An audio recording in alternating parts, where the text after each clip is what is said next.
Whether you enjoyed it for what it was or are rational, it's pretty much impossible not to notice that the Veilguard just doesn't feel like a Dragon Age game. From the writing to wenches, it's clear that BioWare's new blockbuster flop isn't just a worse version of previous Dragon Age games, but a title driven by a distinctly different idea of what Dragon Age is. One that is in direct conflict with the core identity of the series. And I believe it's this identity crisis that is at the center of the Veilguard's inability to appeal to both old fans and new audiences. A great example of this split personality is the Crows plotline. In Origins, the Antivan Crows were set up to be a brutal, bloodthirsty and amoral operation of assassins, as you'd expect from a band of people that kill for a living. But because the devs felt like this version just didn't work with the themes of bad versus good guys they were trying to convey in the Veilguard, or just didn't really know about them, as this clip seems to indicate. Alright, next up we have Seb.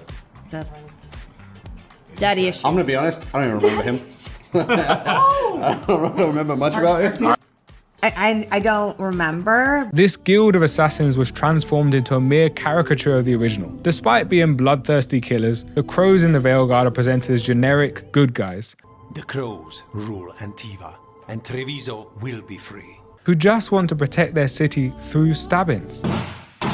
Which as a Londoner, I know doesn't work. And the only bad guy in the whole organization, the main villain of Lucanus's plotline, is just a generic power-hungry evildoer. Who isn't like that because, he's part of a deeply problematic organization, but because he's insecure and just a one-dimensional muhahaha evil bad guy. But unlike most muhaha evil bad guys, he doesn't have any sort of style or fashion or dodgy catchphrase or over-the-top campness that could have made him still interesting, because they were still tied down to a source material that had clearly established the Crows as a serious faction, and so couldn't go fully all out. And every faction in the Veilguard fits this pattern. They're full of boring and uncomplicated good guys with goofy but not goofy enough costumes, undermined by uncomplicated evil bad guys in even less interesting costumes who are so focused on acquiring power they forgot to find a personality.